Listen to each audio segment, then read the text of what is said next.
Hello guys, welcome to the account lecture series. So today in this video we will talk about the valuation of goodwill. In this video we will talk about what is goodwill and its various features, and what are the types of goodwill we have, and what are the factors which actually influence the goodwill, और methods की कौन कौन से methods हैं जो जिनसे हम goodwill को calculate कर सकते हैं। तो चलिए पढ़ते हैं what is the meaning of goodwill. Basically it is a good name or reputation earned by a firm. Means एक फर्म ने जो अपना अच्छा नाम कमाया होता है, जो इज्जत शोहरत कमाई होती है, उसको हम गुडविल बोलते हैं। It is an intangible asset. Basically क्या है, ये बिजनेस के लिए एक एसेट है, लेकिन एसेट्स भी कैसी, इंटेंजिबल। मीन्स जिसको हम छू नहीं सकते, देख नहीं सकते, जस्ट फील कर सकते हैं। It is the value of a business over and above the value of it's asset. Means for example, अगर एक फर्म है वो अपने शेयर को 10 रुपीज़ पे बेचना चाहती है, लेकिन मार्केट में उसकी वैल्यू बहुत अच्छी है, उसकी गुडविल बहुत ज़्यादा है, तो लोग उसको 12 पे भी खरीद लेंगे, 15 पे भी खरीद लेंगे। It is the difference between the purchase price and the value of net assets की। जो परचेज प्राइस उसकी एसेट्स पर लगा और एक्चुअल में जो वैल्यू है एसेट की, मीन्स एसेट की वैल्यू अगर 10 रुपये है, लेकिन लोग तैयार हो रहे हैं 15 रुपये में खरीदने में। So this is goodwill. It has a positive impact on the future turn over and profit of the business. Obviously अगर किसी फर्म का नाम अच्छा होगा तो उसकी जो है सेल भी बहुत अच्छी होगी, क्योंकि उसके जो गुड्स हैं, एसेट्स हैं, उसकी प्राइस जो एक्चुअल प्राइस उससे ज़्यादा पर बिकेगी, तो उनको प्रॉफिट होगा। Now we have some factors affecting valuation of goodwills. Means goodwill को ऐसे कौन कौन से फैक्टर हैं जो इफ़ेक्ट करते हैं। किसी की गुडविल ज़्यादा है, किसी की कम है, तो वो क्यों है। First one is good public relation. अगर किसी फर्म के पब्लिक के रिलेशनशिप अगर अच्छे हैं, तो ऑब्वियसली है उसकी जो गुडविल होगी वो अच्छी होगी, क्योंकि लोग उसके बारे में अच्छा अच्छा बोलेंगे। Then regular customer. उस फर्म के पास उसके रेगुलर कस्टमर कितने हैं। ऐसा ना हो कि कोई उसका प्रोडक्ट अब बाय कर रहा है बट उसको नेक्स्ट टाइम बाय नहीं कर रहे हैं। रिपीटेटिव कस्टमर कौन से कस्टमर उसके पास वापसी आ रहे हैं कि नहीं आ रहे। ऑब्वियसली वो वापसी तभी आएंगे जब उनको उनका प्रोडक्ट अच्छा लगेगा, तभी तो कोई कस्टमर वापस उस फर्म के पास जाएगा, और उससे क्या है, उनकी गुडविल इंक्रीज होगी। Then quality product in reasonable price. आप रिजनेबल प्राइस पे क्वालिटी प्रोडक्ट दे रहे हो तो भी आपकी गुडविल बढ़ती है। Then management skill. आपके पास जो आपकी मैनेजमेंट, आपके मैनेजर हैं, वो कितने स्किल्ड हैं। सारा काम धाम होता है मैनेजर्स का, मैनेजमेंट का। किस तरीके की आपकी मैनेजमेंट है। आपकी मैनेजमेंट अगर अच्छी है तो ऑब्वियसली आपकी गुडविल अच्छी होगी। अगर मैनेजमेंट ही ख़राब है तो वो फर्म को ज़्यादा अच्छे तरीके से नहीं चला सकते और आपकी गुडविल क्या है, डाउन हो जाएगी। Then location of a business. For example, अगर कोई आपकी बिजनेस फर्म है कोई चंडीगढ़ के पॉश एरिया में, तो ऑब्वियसली है जो आपकी रेपुटेशन है थोड़ी सी हाई होगी। And same form, same type of office, same type of product अगर आप किसी दूर दराज के, जहाँ पर रोड्स भी नहीं है एंड एरिया भी अच्छा नहीं है, वहाँ पर आप ऑफिस खोलते हो। अब लुई विटोन है, वो अपना ऑफिस किसी पोश एरिया में खोलते हैं, एंड सेम ऑफिस वो किसी दूर दराज गांव में खोलते हैं, तो ऑब्वियसली जो पोश एरिया वाला है ऑफिस, उसकी थोड़ी सी ज़्यादा वैल्यू होएगी उनकी। ठीक है, तो जगह का बहुत फ़र्क पड़ता है, उससे गुडविल इफ़ेक्ट करती है। Then good relationship with suppliers. Main चीज़ क्या होती है कि आपका रॉ मटेरियल आ रहा है, जो आपको फिनिश गुड बनाने में आपके सप्लायर सबसे ज़्यादा इंपॉर्टेंट रोल प्ले करते हैं। अगर आप उन्हीं के साथ अच्छी रिलेशन नहीं है आपके, आप टाइमली पेमेंट नहीं देते हो, तो वो आपको टाइमली गुड्स प्रोवाइड नहीं करेंगे, या फिनिश या रॉ मटेरियल आपको प्रोवाइड नहीं कर पाएंगे, डील करेंगे। फॉर एग्ज़ाम्पल, आपने आपका सामान ख़त्म हो गया है, आपने वो सामान मंगवाना है। अगर सप्लायर्स के साथ आपके रिलेशनशिप अच्छे नहीं हैं और आपकी डिमांड हो रही है उस प्रोडक्ट की और वो टाइमली प्रोडक्ट नहीं पहुंचा रहे हैं, तो उससे आपकी गुडविल इफ़ेक्ट करेगी ही करेगी। Next is employees. Employees are the internal part of your firm. आप उनको खुश रखोगे, ऑब्वियसली वो आपके बारे में अच्छा ही बोलेंगे। सो बेसिकली ये कुछ फैक्टर्स हैं जिनसे हमारी गुडविल इफ़ेक्ट करती है, डायरेक्टली और indirectly. Next, we have types of goodwill. So basically, we have two broader types of goodwill. First one is purchased goodwill and second one is non purchase goodwill, जिसको हम inherent goodwill भी बोलते हैं. तो purchase goodwill कौन सी होती है? Purchase goodwill arise when A business concern is purchased and the purchase consideration paid exceeds the fair value of the separable net assets required. ठीक है, मीन्स जब हम परचेज कंसिडरेशन देते हैं, बेसिकली जब हम कोई बिजनेस फर्म को परचेज करते हैं तो इन रिटर्न जो अमाउंट हम देते हैं वो हमारी फेयर वैल्यू से एक्सीड हो जाती है. इसमें हम नेट एसेट्स को एक्वायर्ड नहीं करते हैं, नेट एसेट्स को इन्वॉल्व नहीं करते हैं. The purchase goodwill is shown on the asset side of the balance sheet. Okay, और इसको हम बैलेंस शीट की एसेट साइड में शो करेंगे. नेक्स्ट इज नॉन परचेज्ड और inherent goodwill. Basically, inherent goodwill is the value of business in excess of the fair value of its separable net assets. It is referred to as internally generated goodwill and it arises over a period of time due to good reputation of a business. ठीक है, ये time के साथ generate होती है. अगर मान लो जैसे हमने फैक्टर्स पढ़े थे, उन फैक्टर्स को इन्वॉल्व करते हैं, उनसे ये हमारी गुडविल इंक्रीज होती है. द वैल्यू ऑफ गुडविल में भी पॉजिटिव और नेगेटिव, वो फैक्टर थे इफेक्ट करेंगे, वो इफेक्ट पॉजिटिव भी हो सकता है और नेगेटिव भी हो सकता है. Positive goodwill arise when the value of business as a whole is more than the fair value of its net assets. It is negative when the value of the business is less than the value of its net assets. Basically in case अगर हम ये बोलें कि हमें business को sell out करना है तो 10 की बजाय लोग 15 में देने को तैयार हैं, 15 देने को तैयार हैं, तो वो हमारी क्या होगी? पॉजिटिव होगी. इन केस अगर हमने वैल्यू 10 लगाई है और लोग कहते हैं नहीं नहीं हम तो 8, 7 ये अमाउंट देंगे, तो आपकी गुडविल क्या है? नेगेटिव गुडविल है. So basically we have two type of goodwill, purchase goodwill and non purchase goodwill. Purchase goodwill क्या है? वो फिक्स अमाउंट होती है, उसको हम एसेट साइड में शो करेंगे बैलेंस शीट की.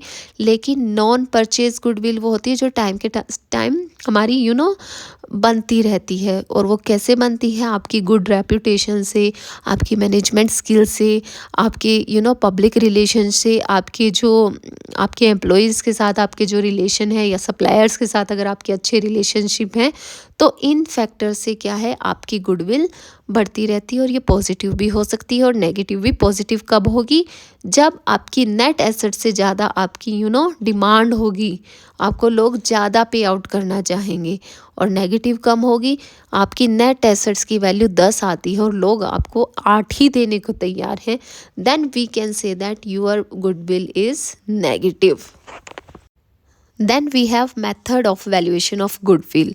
मेथड्स क्या है गुडविल को वैल्यू करने के? First one is simple average profit method, then super profit method, then weighted average method, then capitalisation method.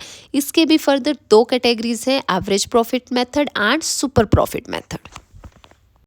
First method आता है हमारा सिंपल एवरेज प्रॉफिट मेथड. इसमें हम एवरेज प्रॉफिट को लेके चलते हैं. इसमें गुडविल का फॉर्मूला रहेगा average profit into number of year purchase. अब एवरेज प्रॉफिट कैसे निकालेंगे? Average profit is equal to total profit by में नंबर ऑफ ईयर्स. मीन्स जितना आपको प्रॉफिट दिया गया है कई सालों का, उनको आप टोटल करेंगे और जितने सालों का आपको गिवन है उससे डिवाइड करेंगे. The number of years of purchase means the number of year for which the firm is likely to earn the same amount of profit. In simple we can say that means ये जो particular firm है ये कितने साल तक same amount of profit को earn करेगी, उसको हम नंबर ऑफ ईयर परचेज बोलते हैं. अब कुछ बातें हैं जो हमें ध्यान रखनी है while calculating the average profits. And वो कौन सी बातें हैं? If is there as any abnormal profit that should be deducted from the net profit of that year. अगर किसी साल में कोई abnormal प्रॉफिट हुआ है, मीन्स फॉर एग्जांपल अगर 4-5 सालों में अगर आपका प्रॉफिट ऐसे चलता रहे कि 2000, 4000, 3000, लेकिन किसी ईयर में ऐसे 15,000 हो जाता है, मीन्स एकदम से बहुत ज़्यादा हो जाता है, तो वो रेयर केस होंगे, तो आप उसको नेट प्रॉफिट में से माइनस करोगे, आप उसको कंसिडर नहीं करोगे while calculating the average profit, क्योंकि वो कभी कभार होता है, वो हर बार नहीं होता. And if there is any abnormal loss that should be added back to the net profit. लेकिन abnormal अगर कोई लॉस है हमारा तो घाटा होगा, क्योंकि हमने ये रखना है भाई प्रॉफिट को तो हम साइड रखेंगे, घाटा हम खुल के शो करेंगे, तो आपने उसको शो करना है, ऐड करना है उसको। Non operating income that is income from investment should be deducted from the net profit of that year. कोई आपकी नॉन ऑपरेटिंग इनकम है, बेसिकली ऑपरेशंस से अलग से जो इनकम है आपकी, उसको आप क्या करोगे, डिडक्ट करोगे from the net profit of that year. तो ये चीज़ों का हमने ध्यान रखना है, तीन चीज़ों का, और तभी हमने अपनी एवरेज प्रॉफिट को कैलकुलेट करना है। सो एवरेज प्रॉफिट मेथड को हम एक एग्जांपल के थ्रू समझते हैं। फॉलोइंग आपको डिटेल दी गई है एक अल्फा लिमिटेड की, जिसमें प्रॉफिट है 2010 के 1 लाख, 2011 के 1,25,000 एंड 2012 के 1,40,000। आपको सेकेंड एडजस्टमेंट दी गई है कि profit of 2010 have been reduced by ₹15,000 because goods were destroyed by fire. ये बोल रहा है कि जो 2010 के प्रॉफिट हैं उसको रिड्यूस किया गया है 15,000 से, क्योंकि उस टाइम गुड्स जो थे डिस्ट्रॉय हो गए थे फायर की वजह से। नेक्स्ट है non recurring income of ₹10,000 is included in the profit of 2011। 2011 के प्रॉफिट में 10,000 जो है नॉन रिक्योरिंग इनकम दी गई है, मीन्स ऐसी इनकम जो कभी कभार होती है, दैट अब normal profit. Okay, next is profit of 2012 include 10,000 income from investment. उसमें क्या इंक्लूड है, 10,000 इनकम फ्रॉम इन्वेस्टमेंट इंक्लूड है। आपको कैलकुलेट करना है goodwill on the basis of 4 year of purchase of the average profit of last 3 year. 3 years का आपको profit given है और ईयर ऑफ परचेज आपका क्या है, 4 ईयर है। ये आपको एडजस्टमेंट गिवन है कि फॉलोइंग ईयर्स में क्या क्या किया गया और आपको क्या कैलकुलेट करना है, गुडविल कैलकुलेट करना है। तो चलिए कैलकुलेट करते हैं। Now the solution is profit of 2000 10 lakh थे हमारे पास, इसमें हमने 15,000 ऐड बैक किया, क्योंकि 15,000 जो था आप देखे क्वेश्चन में, that was of abnormal loss, जो कि फायर की वजह से वो मीन्स लॉस्ट हो गए थे, तो हम उनको ऐड बैक करेंगे, क्योंकि हमने पढ़ा था कि हम abnormal लॉस को ऐड बैक करेंगे। सेकेंड इज प्रॉफिट ऑफ 2011 1,25,000 सा, इसमें से हम 10,000 को लेस करेंगे, क्योंकि ये हमारा एबनॉर्मल गेन है जो कि ऐड हो गया था, इसको लेस करेंगे। Profit of 2012 was 1,40,000। ओके, उसमें से हम 10,000 लेस करेंगे, क्योंकि that was of income from investment जो लेस होगी। हमारे पास एक्चुअल नेट प्रॉफिट आ गया 1,15,000, 1,15,000 एंड 1,30,000। अब एवरेज प्रॉफिट निकालने के लिए हमने पढ़ा था total profit divided by number of years. Okay, तो हमारा जो टोटल प्रॉफिट है दैट वाज 3,60,000 डिवाइडेड बाय 3 आ जाएगा, तो हमारा एवरेज प्रॉफिट आ गया 1,20,000। अब गुडविल निकालने का हमारा फॉर्मूला है फ्यूचर मेंटेनेबल प्रॉफिट, या आप कह लो average profit into number of year purchase. अब आप 1,20,000 को 4 से मल्टीप्लाई करोगे, क्योंकि हमें क्वेश्चन में गिवन है कि नंबर ऑफ ईयर परचेज क्या है, 4 है, तो हमारी जो है गुडविल की वैल्यू आ जाएगी। तो बेसिकली आपने वो 2-3 बातें याद रखनी है। कोई एबनॉर्मल लॉस है तो उसको दोबारा एड बैक करना है, गेन है तो लेस करना है, और इनकम फ्रॉम इन्वेस्टमेंट है तो भी less. Next is super profit method. यहाँ पर हम सुपर प्रॉफिट को यूज़ करेंगे गुडविल निकालने के लिए। अब सुपर प्रॉफिट क्या होता है, this is the excess of actual profit over the average profit. So formulas are goodwill equal to super profit into number of year purchase की। सुपर प्रॉफिट के आप नंबर ऑफ ईयर परचेज से multiply कर दोगे तो आपकी goodwill की value आ जाएगी। देन सुपर प्रॉफिट कैसे निकलेगा, आप this is average profit minus normal profit. अब यहाँ पे एवरेज प्रॉफिट तो हमने पिछले मेथड में सीख लिया कैसे निकलेगा। अब बारी आती है नॉर्मल प्रॉफिट। ये कैसे निकलेगा, normal profit is equal to capital employed into normal rate of return divided by 100। तो आप ऐसे करके नॉर्मल प्रॉफिट निकाल लोगे, इससे हमारी सुपर प्रॉफिट की वैल्यू आ जाएगी, देन हमारी गुडविल की वैल्यू आ जाएगी। सो बेसिकली 3 स्टेप में ये मेथड लाई करता है। पहले आप एवरेज प्रॉफिट निकालोगे, फिर आप नॉर्मल प्रॉफिट निकालोगे, उनसे आपकी सुपर प्रॉफिट आएगी। सुपर प्रॉफिट को आप नंबर ऑफ ईयर परचेज से मल्टीप्लाई करोगे तो आपकी गुडविल की वैल्यू आ जाएगी। Next is capitalisation method. इसके दो पार्ट्स हैं। First one is capitalisation of average profit method, then capitalisation of super profit method.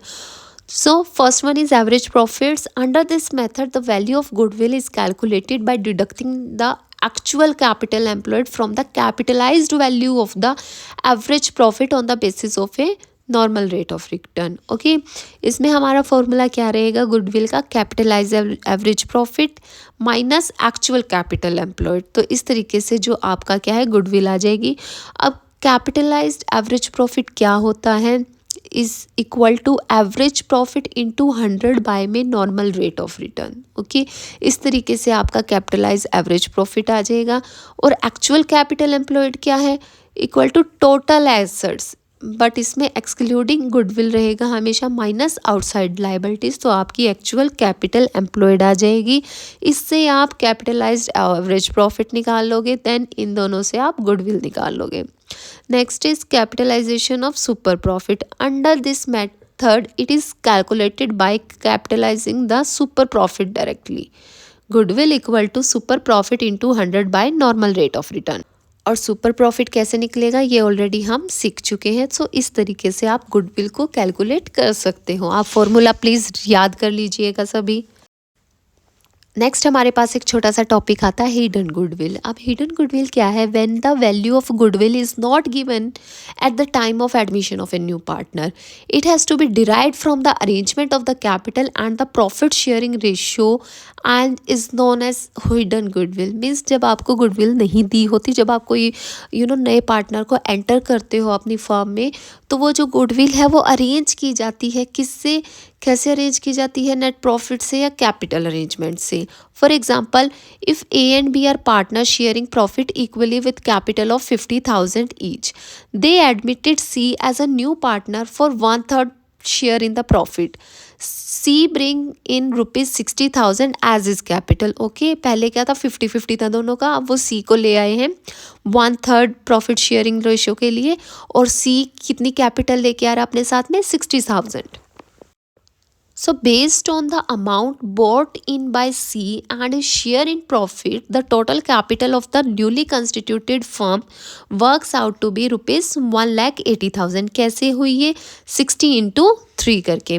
But the actual total capital of A, B and C is 1,60,000. That is 50 plus 50 plus 60,000. Hence, it can be said that the difference in an account of goodwill, that is 20,000, that is 180 bye में 160. तो ये क्या है? Hidden goodwill है, क्योंकि उसको 1/3, अब वो इक्वली हो गए तीनों. तो तीनों की अगर इक्वलाइजेशन हो जाती है तो उससे कैपिटल क्या ब्रिंग होती है? वो 60,000 के अकॉर्डिंग होती है कैपिटल. और वो तीनों में अगर मल्टीप्लाई करी जाए तो वो टोटल कैपिटल हमारी 180 बनती है. लेकिन एक्चुअल में दैट इज़ 160. तो जो 20 है, so that is hidden goodwill. So ये था हमारा chapter valuation of goodwill. Further videos के लिए, टॉपिक्स के लिए आप हमारा चैनल सब्सक्राइब कर दीजिए अगर आपने अभी तक नहीं किया है. And please do like and share as much as you can. Thank you.